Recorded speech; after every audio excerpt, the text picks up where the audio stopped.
नमस्कार दोस्तों। आज सुनिए कहानी संवेदना। दलिया सेकते हुए मुझे लगा कि सूची के कमरे से कुछ आवाज़ें आ रही है। अपना हाथ रोककर मैंने जरा ध्यान से सुना। सूची की ही आवाज़ थी। हे भगवान, अकेले कमरे में ये लड़की किससे बात कर रही है। सच कहूँ तो थोड़ा डर भी लगा कि कहीं फिर बुखार तो नहीं चढ़ाया। अभी परसों ही तो नॉर्मल आया है। इस मामले में लड़की एकदम बाप पर गई है। थर्मामीटर का पारा 99 डिग्री से ऊपर गया नहीं कि बड़बड़ाना शुरू। दोनों के दोनों मुझे नचा कर रख देते हैं। फिर मुझसे नहीं रहा गया। कढ़ाई उतारकर मैंने सीधे उसके कमरे का रुख किया। महारानी खिड़की से लगी किसी से बात कर रही थी। कौन है सूची? मेरी सहेली है मम्मी। तो अंदर बुला लो ना। तुम दरवाज़ा तो खोलो। अब यह दरवाज़ा भी नहीं खोल सकती। बड़बड़ाते हुए मैंने बाहर की चिटकनी खोली। सीढ़ियों पर खड़ी उस सहेली को देखकर तो मेरी सारी झल्लाहट दूर हो गई। उल्टे हंसी ही आ गई। ये इतनी सी बित्ते भर की लड़की इसकी सहेली है?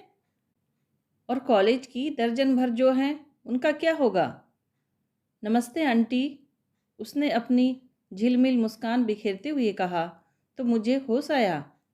आओ ना, भीतर आओ, कहते हुए मैं उसे भीतर सूची के पास लीवा लाई।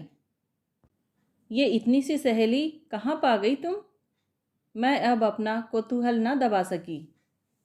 मम्मी, ये सोनाली है। रोज कॉटेज वाली पाल आंटी है ना, उनकी सोनाली है। हम दोनों रोज एक ही बस स्टॉप से चढ़ती हैं ना, इसी से दोस्ती हो गई। अच्छा, 5-6 दिन से मुझे देखा नहीं ना, इसीलिए हालचाल पूछने आ गई है। अच्छा, ये तो बहुत अच्छा किया बेटे, तुम्हारी दीदी का भी दिल बहल जाएगा। दिल का तो ठीक है मम्मी, कुछ पेट की भी तो फिक्र करो। उसी की फिक्र कर रही थी बेटे। दलिया सेक रही थी, अभी बना जाता है। आज अपनी सहेली को भी बीमारों वाला ही नाश्ता कराना। वापस किचन में लौटकर मैं 8-10 साल पुरानी उस घटना को याद करने लगी थी। अस्पताल में उन दिनों बड़ा हंगामा हुआ था। एक औरत बच्ची को जन्म देते हुए मर गई थी। उसका संगी साथी कोई नहीं था। किसी रिश्तेदार की प्रतीक्षा में वह बच्ची 8-10 दिन तक अस्पताल में पलती रही थी। फिर सिस्टर पाल उसे अपने घर ले आई थी। उस अनाम कुल गोत्र वाली बालिका को उन्होंने छाती से लगाकर पाला था। उनकी मेहनत सचमुच सार्थक हुई थी। बच्ची एकदम फूल सी खिल आई थी। रोज कॉटेज को कई लोग नर्सेस क्वार्टर भी कह लेते थे। पाल सिस्टर वहाँ अपनी बूढ़ी माँ के साथ रहती थी। कई नर्सेस जिन्हें रहने को स्थान नहीं जुट पाता था, रोज कॉटेज में बतौर पेइंग गेस्ट रह जाती थी। सिस्टर से मेरी पहली मुलाकात रुचि के जन्म के समय हुई थी। मुश्किल से 18 की थी मैं। बेतरह घबरा गई थी। उस समय सिस्टर ने जो स्नेह और सहारा दिया वह हमेशा याद रहेगा। मुझसे एक आध ही साल बड़ी होंगी, पर रोगियों के लिए जैसे माँ थी। सूची के समय तो हम दोनों की अच्छी खासी दोस्ती हो गई थी। उस समय अस्पताल ही में मेरा जन्मदिन पड़ा था। ये ढेर सारे फूल लेकर आए थे। तब सिस्टर के मुंह से अचानक निकल गया था कि आज तो उनका भी जन्मदिन है। फिर ये उनके लिए भी एक बुके लाए थे। वार्ड में अच्छी खासी रौनक हो गई थी। इसके बाद 2 बार और अस्पताल जाना पड़ा, पर आने वाला जीव धरती पर उतरने से पहले ही आंखें मूंद चुका था। दोनों ही लड़के थे। घोर निराशा में हम दोनों आंकन डूब गए। सिस्टर पाल की आंखें भी हर बार गीली हो आई। बस उसके बाद इस अनुभव को दोहराने की हिम्मत नहीं पड़ी। उन दोनों को नाश्ता करवाते हुए पिछला कितना कुछ याद आ गया। दरवाजे की बेल बजी और एक बार फिर मुझे उठना पड़ा। जब से सूची बीमार पड़ी है, उसकी सहेलियों का तांता लगा रहता है। लेकिन दरवाज़ा खोलते हुए देखा, सहेली नहीं सूची के पिता थे। बड़ी जल्दी आ गए। कोई चोरी है? नहीं, मेरा मतलब था, कहो तो लौट जाऊं। उनके स्वर से आशंकित होकर इस बार मैंने उन्हें ध्यान से देखा। चेहरा बेहद उतरा हुआ था। माथे पर सलवटों का जाल सा था। मैंने चुपचाप रसोई में जाने में ही कुशल समझी। पुरुषों की यही आदत तो मुझे अच्छी नहीं लगती। दफ्तर से लड़ झगड़ कर आएंगे और घर आकर सारा गुस्सा बीवी पर उतारेंगे। अरे भाई, आपका मूड खराब है, आप थके हारे आए हैं। ठीक है, जरा अपनी बीवी का तो ख्याल कीजिए। वही क्या दिन भर आराम करती रहती है, 100 उलझनें होती हैं और अकेली जान सब झेलती रहती है, फिर भी घर लौटने वाले का हंसकर स्वागत करती है। और ये हजरत हैं कि चाय लेकर बाहर गई तो देखा वे बरामदे में आराम कुर्सी पर ही पसर गए हैं। आंखें बंद है और दोनों हाथ ऊपर कुर्सी की पीठ पर टंगे हुए हैं। तबीयत तो ठीक है ना? क्यों, तुम्हें क्या तकलीफ हो रही है? अब कोई हालचाल भी पूछे तो किससे? तभी सोनाली बाहर निकली। ये क्या बेटे, चल दी?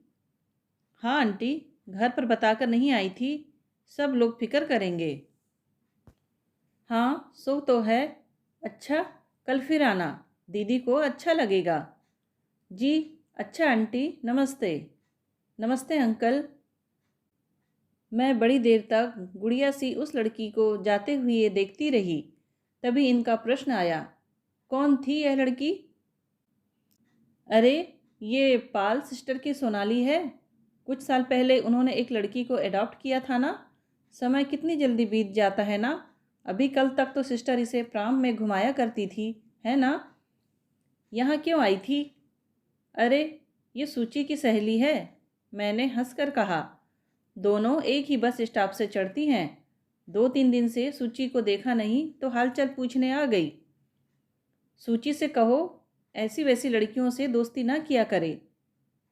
आप भी कमाल करते हैं, ऐसी वैसी से क्या मतलब है? और फिर कैसी भी हो, हमें कौन लड़का ब्याहना है? ब्याहने के लिए मेरे घर में लड़का नहीं है, याद दिलाने की ज़रूरत नहीं है।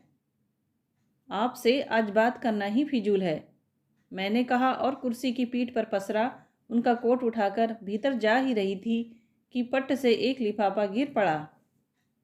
किसकी चिट्ठी है? मैंने लिफाफा उठाते हुए पूछा। हिंदी पढ़ तो लेती हो ना? मैंने भुनभुनाते हुए पत्र खोला। ऊपर दाहिने कोने पर लखनऊ देखते ही मेरे हाथ कांप गए। सूची के लिए इन दिनों जोर शोर से वर संशोधन हो रहा था। इस तरह की सारी चिट्ठियां ये दफ्तर के पते पर ही मंगाते हैं ताकि घर में किसी को, खासकर सूची को, पता न लगे।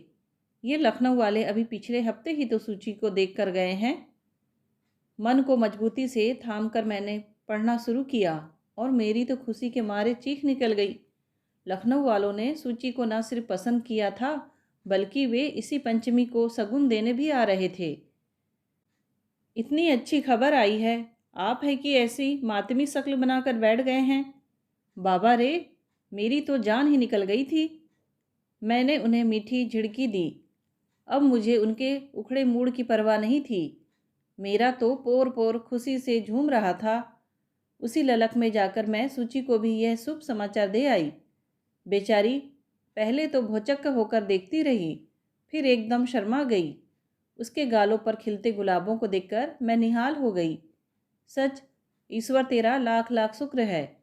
जैसी प्यारी बेटियां तुमने मुझे दी, वैसे ही हीरे से दामाद भी जुटा दिए। रात का खाना मैंने खूब मन लगाकर बनाया था। यह याद ही नहीं रहा कि लड़की बीमार है और खिचड़ी और दलिया पर चल रही है। उस दिन उसे बिस्तर पर खाना नहीं दिया।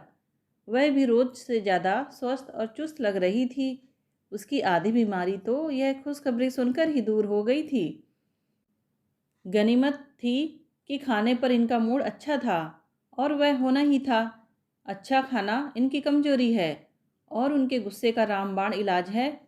रही सही कसर बिटिया ने पूरी कर दी। उसे देखते ही उनकी बाँछें खिल गई। अरे वाह, आज तो हमारी गुड़िया भी हमारे साथ खाएगी। हाँ पापा, बिस्तर पर लेटे लेटे बोर हो गई हूँ मैं। वहाँ खाने का स्वाद भी तो नहीं आता। आज बुखार तो नहीं आया? नहीं, परसों से नॉर्मल ही चल रहा है। बस अब जल्दी से ठीक हो जाना, समझी? अगले बुधवार को कौन आ रहा है, जानती हो? हाय पापा, सूची ने लड़ियाकर कहा और दोनों हाथों में अपना मुंह छिपा लिया। ये प्यार से उसके बालों में हाथ फेरते हुए उसे देखते रहे। इनका चेहरा कैसा तो हो आया था। अरे, अब खाना शुरू भी करो, सब ठंडा हुआ जा रहा है। मैंने बड़ी मुश्किल से अपनी रुलाई रोकते हुए कहा। चलो बेटे शुरू हो जाओ, खाना ठंडा हो गया तो तुम्हारी मम्मी गर्म हो जाएगी, इन्होंने कहा। पापा, ये मम्मी हम दोनों को बीमार कर देगी। देखिए तो क्या अल्लम गल्लम पका रखा है, आप जरा हाथ रोक कर खाएंगे? अरे खा लेने दो बेटे, कुछ दिनों की तो बात है। तुम्हारे जाने के बाद तो खिचड़ी पर ही गुजारा करना है। ये तो सब कुछ जो बनता है ना, तुम लोगों के बहाने बन जाता है। हाँ हाँ, कहते जाइए। आपके लिए तो जैसे कभी कुछ बनाया ही नहीं। सारी जिंदगी चूल्हे में झोंक दी और ये सुनने को मिल रहा है। मैं मुंह फुलाकर बैठ गई। ओ मम्मी, डोंट स्पाइल इट, सूची ने बीच बचाव करते हुए कहा। ये जैसे अब उनका हमेशा का काम हो गया है। सोचती हूँ कल को वह चली जाएगी तो क्या हम लड़ते ही रहेंगे या कि लड़ना भी भूल जाएंगे? मम्मी, एक मज़ेदार बात बताऊँ? पाल आंटी शादी कर रही हैं। क्या? हम दोनों के मुंह से एक साथ निकला। मेरा सारा गुस्सा काफूर हो चुका था और अब मैं उत्सुक होकर बैठ गई थी। इस उम्र में शादी, जानती हैं, मुझसे भी 1 साल बड़ी हैं पाल सिस्टर। अरे यही तो उम्र है जब आदमी को सच्ची कंपेनियनशिप की ज़रूरत होती है। आप चुप रहिए। हाँ, तो किससे कर रही है? वो लास्ट ईयर रोडवेज का एक भयानक एक्सीडेंट हुआ था ना, उसमें दिल्ली के एक व्यापारी भी थे। अपनी टांग तुड़वाकर 3 महीने अस्पताल में पड़े रहे। बस वो आंटी की सेवा पर रीझ गए और उन्होंने आंटी के सामने शादी का प्रस्ताव रख दिया। शादीशुदा है? हाँ, पहली बीवी नहीं है। 3 लड़के हैं, बड़ा तो कॉलेज में पढ़ता है। बच्चे राजी हैं? क्या पता, इसी महीने की 19 तारीख को दिल्ली में शादी हो रही है। कैसी मज़ेदार बात है ना मम्मी, जिस उम्र में आप सारी जिम्मेदारियों से फारिग हो रही हैं, पाल आंटी नई जिम्मेदारी शुरू कर रही हैं। अब इसमें बुरा लगने जैसी तो कोई बात नहीं थी, पर पता नहीं मुझे क्यों ताव आ गया। अब बातें बंद भी करो, जल्दी जल्दी खाकर मुझे छुट्टी दो, बेहद थक गई हूँ। ये एकदम तुम्हें क्या हो जाता है? ये झल्लाए। समझदार बच्चे की तरह सूची चुपचाप वहाँ से खिसक ली थी। आप खा चुके ना, तो बैठे क्यों हैं? सोचता हूँ तुम्हारा हाथ बटा दूँ। वाह, क्या कहने, रोज़ कितना हाथ बटाते हैं, सुनूँ तो। मौका ही कहाँ मिला। तुम्हारी लड़कियाँ जो अगल बगल घेरे रहती थी, लेकिन अब तो आदत बनानी पड़ेगी। आपको भी न जाने क्या जल्दी पड़ी थी। मुझे जल्दी पड़ी थी? क्या कमाल करती हो, तुम्ही ने नाक में दम कर दिया था कि देखना तो शुरू करो। मैंने तो कहा था कि उसे एमए तो कर लेने दो, पर तुम्हारी ही जिद थी कि देखते देखते 1-2 साल लग ही जाएंगे। अब ये मेरा कसूर थोड़े ही है कि इतनी जल्दी बात पक्की हो गई। देखो जी, उन लोगों से साफ कह दीजिए कि शादी हम अभी नहीं करेंगे। सगाई के लिए तो हमें कोई मोहलत नहीं दी, एकदम जैसे सिर पर चढ़े आ रहे हैं। शादी की तारीख हम अपनी मर्जी से तय करेंगे। देखो मैडम, अब तो तीर हाथ से निकल चुका। अब तो उन लोगों की मर्जी से ही सब काम होगा और उसमें फ़र्क भी क्या पड़ता है। देर सवेर हमें तो बेटी ब्याहनी ही है। अरे अरे, तुम तो रोने बैठ गई। मैं यह नहीं सह पाऊंगी जी, ये खाली घर मुझे खा जाएगा, मैंने सुबकते हुए कहा। शाम को तुम मुझ पर बिगड़ रही थी ना, मेरी पीठ पर हाथ फेरते हुए ये गंभीर स्वर में बोले। उस समय मेरी भी यही दशा हो रही थी। यह पत्र हाथ में आते ही खुशी तो हुई नहीं, उल्टे भविष्य आंखों के सामने तैर गया। मैं पुरुष हूं ना, तुम्हारी तरह रो तो नहीं सकता। मैंने उनकी आंखों में झांका। मेरे आंसुओं का प्रतिबिंब वहां भी झिलमिल कर रहा था। उसके बाद तो फिर रोने बिसुरने का भी समय नहीं मिला। कुल जमा 8 दिन तो बीच में थे और करने को कितने काम थे। दर्जी, सुनार, हलवाई और बनिए के चक्कर लगाते लगाते मेरा तो दम फूल गया था। मेरी सहेलियों ने कहा भी, बहन जी ये सगाई है, आप तो शादी का सा हंगामा किए हैं। सचमुच शादी का सा हंगामा हो गया था। कार्ड छपे थे, शामियाना तना था, ऑर्केस्ट्रा बजा था, 150 लोगों का डिनर भी हुआ था। सूची के ससुराल वालों की तो आंखें चौंधिया गई थी। यह उन लोगों का ही इसरार था कि आजकल रिंग सेरेमनी का रिवाज है, दोनों ओर की रस्में एक साथ ही कर लेंगे। पर इतने बड़े आयोजन की कल्पना तो उन्होंने भी नहीं की थी। समधी जी तो बोले कि हमने तो सोचा था कि इंटीमेट फंक्शन होगा, 4-6 लोग हमारे होंगे, 4-6 आपके। अब उन्हें क्या बताती कि सूची की सगाई और सूची की शादी, मेरे यहाँ अब ये दो ही काम ही तो रह गए हैं। अपने अरमान निकालने का और मौका ही क्या है। सगाई के दूसरे दिन लेकिन इतनी थकान हो आई जैसे 2-4 बेटियां एक साथ ब्याहती हो। सूची को सुबह से उसकी ननंदे लिवा ले गई थी। इन्हें किसी तरह दाल भात खिलाकर मैं जो लेट गई तो दिन भर फिर उठा ही नहीं गया। नींद तो खैर क्या आती, पर उल्टे सीधे विचार जरूर आते रहे।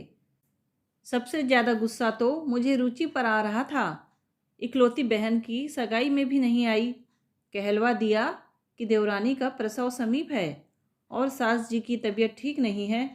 यह तो अच्छा हुआ कि 4 घंटे के लिए ही सही देवेंद्र आ गए थे, नहीं तो लड़के वालों के सामने हमारी क्या इज्जत रह जाती। अरे कहाँ हो भाई? ये मुझे ढूंढते हुए कमरे में आ गए थे। ये देखो क्या है। क्या है? कल के फोटो हैं। अरे इतनी जल्दी आ गए, कमाल है। मेरी सारी थकान पल भर में भाग गई। मैंने लपक कर उनके हाथ से लिफाफा ले लिया और देखने बैठ गई। एक बार 2 बार, बार बार देखने पर भी मन जैसे भरता ही नहीं था। सूची की सजी संवरी छवि पर से आंखें हटाए नहीं हटती थी। सुनो, इन्होंने मेरी तंद्रा भंग की। इनमें से 2-4 अच्छी सी तस्वीरें छाट कर रुचि को भेज दो। देवेंद्र जाते हुए बार बार कह गए हैं। कोई ज़रूरत नहीं है, इतना ही चाव था तो खुद आती। अरे भाई, उसके अपने प्रॉब्लम्स हैं। हाँ, उसे देवरानी की चिंता है, सास की फिक्र है।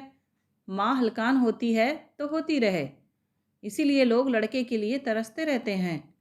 बहू होती तो बुलावे की ऐसी अवज्ञा नहीं करती, रोती छींकती ही सही चली आती। मैडम, अब बहुओं का भी जमाना नहीं रहा।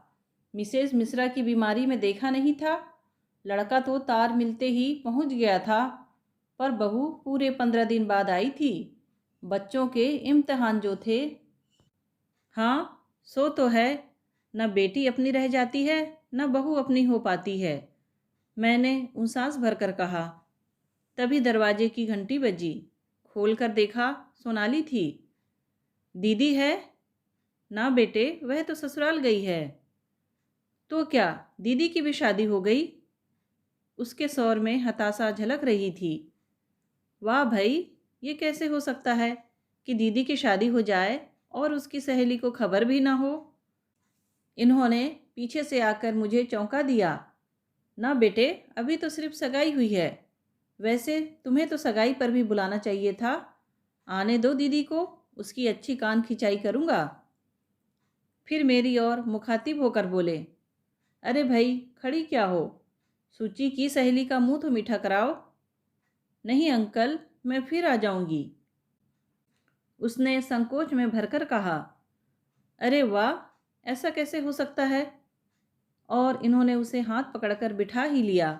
मैं मिठाई लेने भीतर चली गई।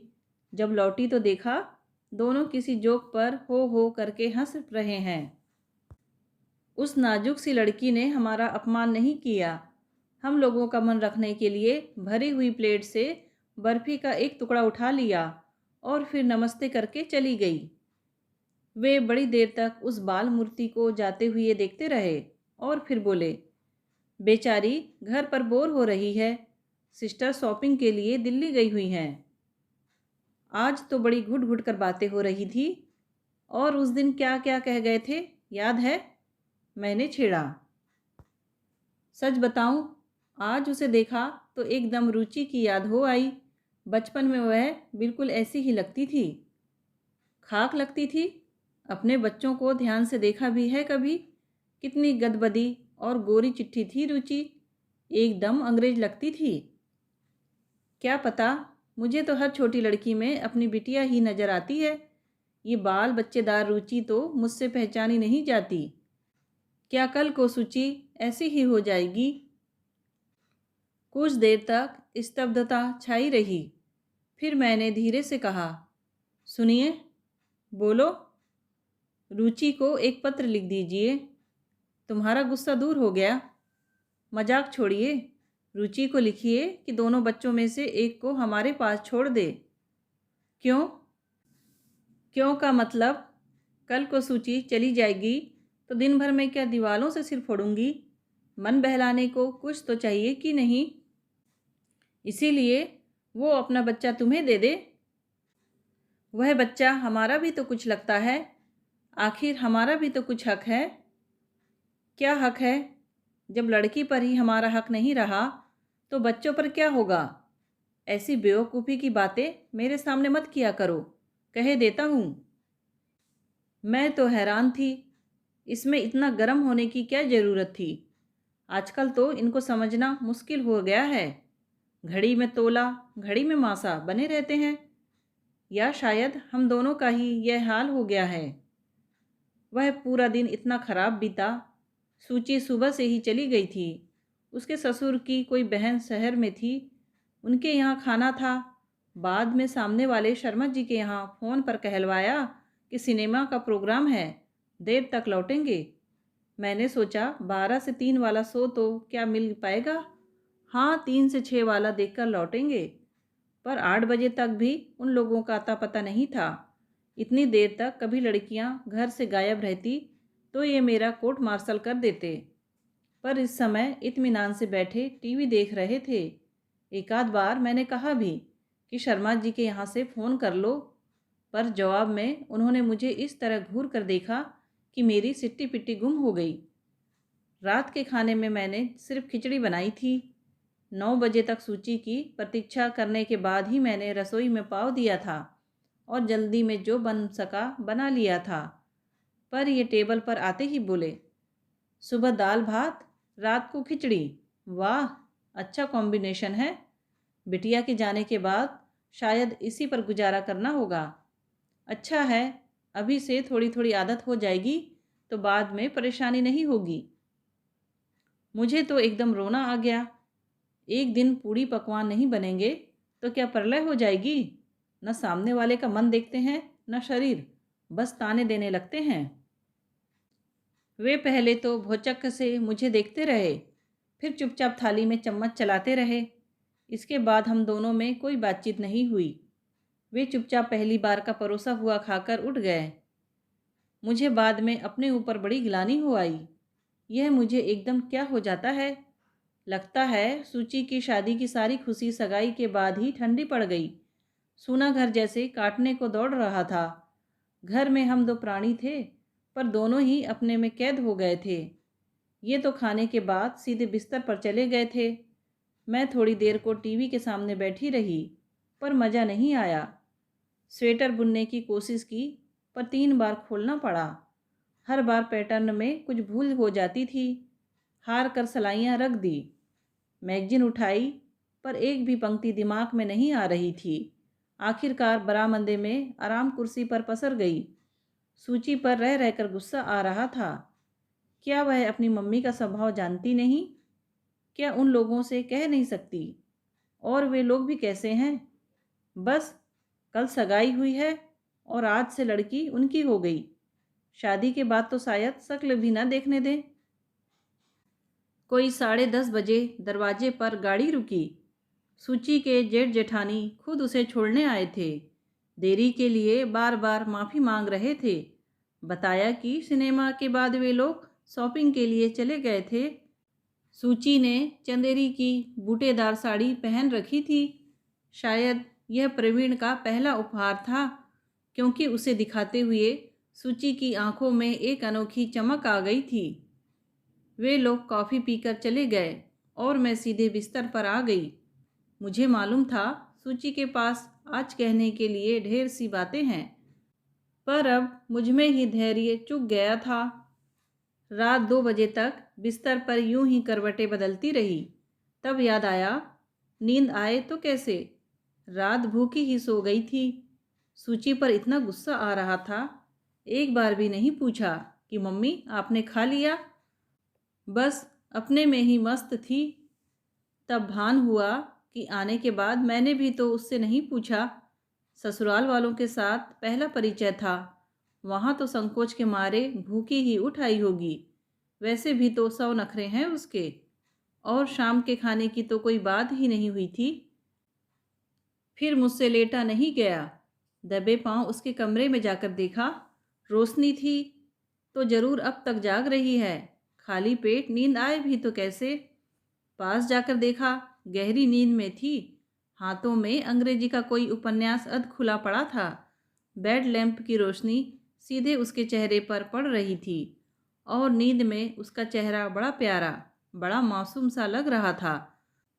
तभी वह सोते में मुस्कुराई और उसका चेहरा एक शर्मीली आभा से भर उठा।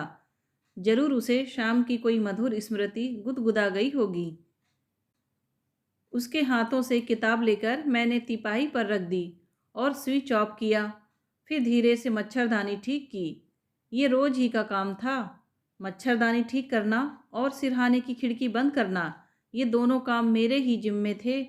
नाइट लैंप की रोशनी में देखा कोई चीज़ कुर्सी से झूल रही है। बत्ती जलाकर देखा, नई साड़ी थी। महारानी ने बस ऐसे ही उतार कर फेंक दी थी। इतना ताव आया, क्या बेसऊर लड़की है। कम से कम ससुराल की साड़ियों की तो कद्र करनी चाहिए कि नहीं। साड़ी तहाकर मैंने अलमारी जो खोली तो वहाँ गदर मचा हुआ था। 8-10 दिन से मुझे इधर झांकने की भी फुर्सत नहीं मिली थी, और इन्होंने तो कभी अपने कपड़े समेटना सीखा ही नहीं। अब ससुराल में क्या मम्मी साथ जाएगी। कपड़े नीचे उतारकर मैं पालथी मारकर बैठ गई। ड्राई क्लीनिंग की, प्रेस की, धुलने की साड़ियों का, सूट्स का अलग ढेर लगाकर बाकी कपड़े करीने से जमा दिए। कार्डिगन और स्वेटर्स तो ऐसे गुड़ी मुड़ी हुए पड़े थे कि साफ और मैले समझ ही में नहीं आ रहे थे। मैंने एक सिरे से सभी को धोने के लिए निकाल लिया। एक कुर्ते में पेन का ढक्कन अटका हुआ था, उसका निचला हिस्सा ढूंढने के लिए पूरी अलमारी खंगालनी पड़ी। पेन टेबल पर रखने गई तो वहाँ का नज़ारा देखकर रोना आ गया। तेल की शीशी, खाने की प्लेटें, दवाई की शीशी, गर्म पानी की थैली, हर तरह का कबाड़ वहाँ था। हॉट वाटर बैग कील से लटकाने गई तो सूची की सैंडल से पैर उलझ गया। फिर जूतों के स्टैंड का मुआयना किया, वहाँ तो मेला लगा हुआ था। कोल्हापुरी चप्पलों से सलीम शाही जूती तक हर चीज़ वहाँ थी, पर बेतरतीब। हर साड़ी से मैच करती चप्पल थी, पर उसका जोड़ ढूंढना दुश्वार काम था। मैंने सोचा चलो लगे हाथ ये पुण्य कार्य भी निपटा लिया जाए। तभी पीछे आहट हुई। चौंक कर देखा, ये खड़े थे। ये देखिए ना कैसा फैला रखा है। पर मुझे उन्होंने बोलने का मौका ही नहीं दिया। कमरे की बत्ती बुझाकर करीब करीब खींच कर ही मुझे कमरे तक ले गए और मेरे सामने घड़ी रख दी। उस समय सुबह के 4 बज रहे थे। तब से जैसे मुझ पर एक पागलपन सा सवार हो गया था। जब समय मिलता मैं सूची का कमरा ठीक करने लगती, उसके धुले हुए कपड़े धो डालती, उसकी करीने से लगी किताबें बिखेर कर ठीक से जमा देती, तहाई हुई साड़ियाँ खोलकर प्रेस करने लगती, पुराने स्वेटर खोलकर बैठ जाती। नए तो एक साथ 2-3 शुरू कर रखे थे। उसकी सहेलियाँ आती तो खूब भुनभुनाती कि घर को धर्मशाला बना दिया है। वे चली जाती तो खूब रोती कि कल को सूची चली जाएगी तो कोई यहाँ झांकने भी नहीं आएगा। रुचि की भी तो दर्जन भर सहेलियाँ हैं। 2-1 तो अब भी इस शहर में हैं, पर कभी इधर का रुख नहीं करती। प्रवीण का पत्र हर दूसरे तीसरे दिन आने लगा था। यहाँ से भी उत्तर जाता ही था। मुझसे वह भी सहन नहीं होता था। हर बार झल्ला पड़ती। अपने दूल्हे के लिए तो दिन में 2 बार पत्र लिखोगी। पर मम्मी को लिखते जान निकलती है। रुचि को देखती नहीं हूँ क्या? 3-3 महीने हो जाते हैं पर एक पोस्ट कार्ड नहीं लिखा जाता। इतना पढ़ाया लिखाया सब मिट्टी हो गया। मेरी बमबारी से सूची इतनी आतंकित हो जाती कि कई बार तो पत्र की बात छिपा ही जाती। उसकी तो पापा के साथ गहरी छनती थी। ये बधाई देने वाले और तंग किए हुए थे। जो मिलता यही कहता, वाह साहब, इसे कहते हैं प्लानिंग। रिटायरमेंट से पहले सारी जिम्मेदारियों से फारिग हो लिए, अब फुर्सत ही फुर्सत है। कोई उनसे पूछे तो कि इस फुर्सत का क्या करें? औरतें कहती, वाह बहन जी, आप तो सब झंझटों से मुक्ति पा गई, अब आराम से बैठकर भजन कीजिए। मैं मुस्कुरा कर रह जाती, पर मेरा मन चीख उठता। 46 वर्ष की आयु में मेरी गृहस्थी समाप्त हो गई। यह क्या बधाई की बात है? यह उम्र क्या भजन पूजन करने की है? मुझे तो कभी उसमें रस आया ही नहीं। मेरा काशी काबा तो मेरा घर ही है। व्रत उपवास जो किए हैं इन बच्चों के लिए। भगवान के जब भी हाथ जोड़े हैं, बच्चों की कुशल मंगल ही मांगी है। इस घर के आगे तो मेरी कोई दुनिया ही नहीं है। मैंने इन झंझटों से मुक्ति कब चाही थी? सूची की शादी की तारीख तय हो गई थी। जिस उत्साह से मैंने सगाई की तैयारी की थी, उसका आधा भी मुझ में शेष ना था। मुझे लगता हर आने वाला दिन बिटिया को मुझसे दूर ले जा रहा है। मेरा बस चलता तो मैं समय को पकड़कर बैठ जाती। उस दिन भी अपने में खोई बैठी थी कि पोस्टमैन की आवाज़ पर चौंक उठी। दौड़कर बाहर जाने को थी कि फिर थक हार कर बैठ गई। डाक से अब मुझे कोई दिलचस्पी नहीं रह गई थी। वही प्रवीण की चिट्ठी होगी, उसे ही इतनी फुर्सत है। बाकी लोग तो खोज खबर लेना जैसे भूल गए हैं। सुनो, इनकी आवाज़ आई। आवाज़ से ही जान गई कि मामला गड़बड़ है। फिर भी जाकर पूछ लिया, क्या बात है? तुमने रुचि को पत्र लिखा था? मेरा तो खून जम गया। लगा जैसे मेरी चोरी पकड़ी गई हो। रुचि पर इतना गुस्सा आया। मेरे पत्र का उत्तर मुझे ही देना था ना। पापा को बीच में घसीटने की क्या ज़रूरत थी? देवी जी ने लिखा था, पापा आप प्लीज़ मम्मी को समझा दीजिए, मैं बहुत मजबूर हूँ। आशीष तो दीदी की आंखों का तारा है, उसे वे एक पल भी आंखों से ओझल नहीं होने देती। और मनीष के पापा उसके बिना नहीं रह सकते। आप ही बताइए, मैं क्या करूं? हो गई तसल्ली? इन्होंने अपनी खींच उतारते हुए कहा। इसीलिए मना किया था। जब लड़की ही अपनी नहीं रही तो उसके बच्चों पर क्या जोर है? और यहाँ कौन सा कारू का खजाना गड़ा है जिसके लालच में कोई तुम्हें अपना लड़का गोद दे देगा? एक दूसरे से आंखें चुराते हुए हम दोनों पता नहीं कितनी देर आमने सामने बैठे रहे। अपमान का दंश इतना गहरा, इतना ताज़ा था कि मुंह से बोल नहीं फूट रहा था। तभी फाटक खड़का और मैंने राहत की सांस ली। इस समय किसी तीसरे की सचमुच बहुत आवश्यकता थी। सिस्टर पाल अपनी माँ के साथ दरवाजे पर खड़ी थी। आइए आइए, हम दोनों स्वागत में जैसे बिछ से गए। और उस मन स्थिति में भी मैंने लक्ष्य किया कि सिस्टर पाल इन दिनों बहुत सुंदर लग रही है। एक सुव्यवस्थित जीवन की कल्पना भी मनुष्य को कितना निखार देती है। रोजी का शादी का कार्ड देने आया था। मिसेज पाल ने एक खूबसूरत कार्ड हमें थमाते हुए कहा, बधाई हो। वैसे यह खुशखबरी तो हमें मिल गई थी, पर इस बीच हम लोग इतने व्यस्त रहे कि बधाई देने नहीं आ सके। आपका बेबी का भी शादी पक्का हो गया ना? हमें सोनाली ने बताया था। कॉन्ग्रेचुलेशंस। फिर कुछ देर तक भावी वर के विषय में, उसके घर परिवार के विषय में बातें होती रही। सिस्टर ने बताया कि उनका बहुत बड़ा बिजनेस है, परिवार काफ़ी संपन्न है, 3 बच्चे हैं, तीनों हॉस्टल में हैं। घर में एक विधवा मौसी है जो देख रेख करती है, पर अब वे भी थक चली हैं। घर में अब गृहिणी का होना बहुत ज़रूरी हो गया है। तो अब आप नौकरी छोड़ देंगी? हाँ, अब ज़रूरत भी नहीं है। बहुत सर्विस कर लिया। सी नीड्स रेस्ट नाउ। उनकी माँ ने ममता भरे स्वर में कहा। तो सोनाली आपके साथ जाएगी? या मम्मी जी के पास रहेंगी? मैंने यूं ही पूछ लिया, पर मेरे इस सरल से प्रश्न का अजीब असर हुआ। उन दोनों के चेहरे एकदम लटक गए और वे एक दूसरे की ओर देखने लगी। बड़ी देर बाद मिसेज पाल ने बताया, वैसे इसका मिस्टर को तो कोई ऑब्जेक्शन नहीं है, पर मौसी तैयार नहीं होता। कहता घर में जवान बेटे हैं, ऐसे में बाहर का लड़की घर में नहीं चाहिए। पर वह बाहर की कहाँ है? मैंने कहना चाहा पर चुप हो गई। उसके जन्म का इतिहास तो उन्हें बताना ही पड़ा होगा ना। कोई बात नहीं, ये बोले, यहाँ मम्मी जी तो हैं और सिस्टर लोग भी हैं, देख लेंगी। प्रॉब्लम क्या है सर कि मम्मी अब ये हाउस सेल करना चाहती है। कोई कस्टमर हो तो बताएंगे। अब अकेली वो यहाँ नहीं रहेंगी, गोवा अपना ब्रदर के पास चली जाएंगी। तो सोनाली? वो तो गोवा नहीं जाएगी। हमारा ब्रदर का फैमिली भी बड़ा है, वो हमको एडजस्ट करेगा तो मेहरबानी है। ये लड़की को कैसे रखेगा? उफ! अरे भाई, चाय वाय तो बनाओ। मेहमानों का पेट क्या सिर्फ बातों से ही भरना है? मुझे उठने का बहाना मिला तो सच बड़ी खुशी हुई।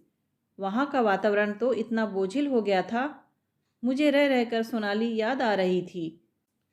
सिस्टर इन्हें बता रही थी कि फादर जॉन ने आश्वासन दिया है कि the church will look after her.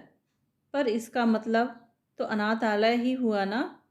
इतने नाजों से पली लड़की अनाथालय में रहेगी।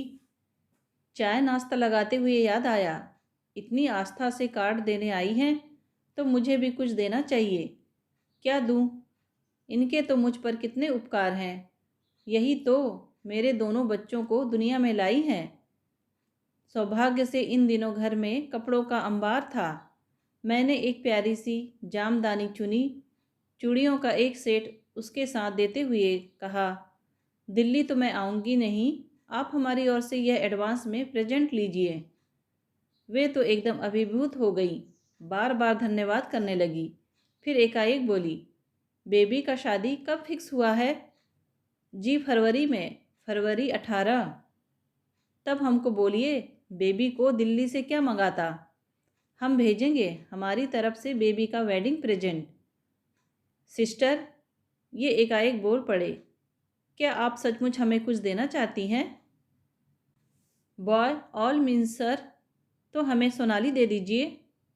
क्या? हम तीनों एक साथ चीख पड़ी।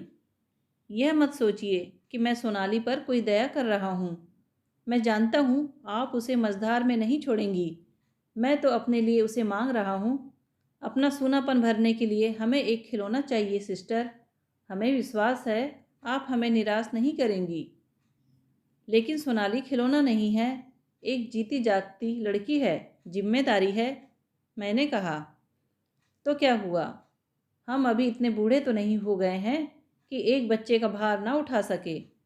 हमारे अपने ही होते तो हम उन्हें पालते कि नहीं? लेकिन सर, एडॉप्ट करना हो तो लड़का होना। You need a son sir. No sister, I need a daughter, one more daughter. आप तो जानती हैं मेरे भाग्य में लड़का है ही नहीं। आप तो खुद इस बात की गवाह रही हैं। फिर अपने भाग्य से लड़ने में क्या तुक है? और यहाँ कौन सी स्टेट रखी है जिसके लिए वारिस चाहिए? जो कुछ जमा पूंजी थी इन लड़कियों पर लुटाकर मैं तो निष्कांचन हो जाना चाहता हूँ। पर जिंदगी तो आगे भी चलेगी ना, उसके लिए तो सहारा चाहिए। लेकिन लेकिन वेकिन कुछ नहीं। मैंने कभी लड़के की कामना नहीं की। मैंने तो अपना सारा प्यार लड़कियों पर ही लुटाया है। अगर कल को कोई लड़का गोद ले भी लूँ तो मुझे ढंग से प्यार करना भी ना आएगा। जाते हुए दोनों गदगद थी। मिसेज पाल तो बार बार कहे जा रही थी, God bless you sir, God bless you. आप सभी अच्छे से और सोचना सर, सिस्टर ने कहा। No Hari, but thanks all the same. मुझे कितना रिलीफ हुआ मैं डिस्क्राइब नहीं कर सकती। ये प्रॉब्लम मेरा नींद छीन लिया था। मैं तो शादी कैंसिल करने के वास्ते तैयार हो गई थी, पर मम्मी ने मना किया। फादर एश्योर किया तो रुक गया। Thank you both of you. उनके जाते ही मैं बरस पड़ी। ये क्या पागलपन सवार हो गया था आप पर? मुझे बाहों में भरकर ये मेरी ओर देखते रहे। उस दृष्टि में पता नहीं क्या था कि छाती पर रखी सील पिघलने सी लगी थी।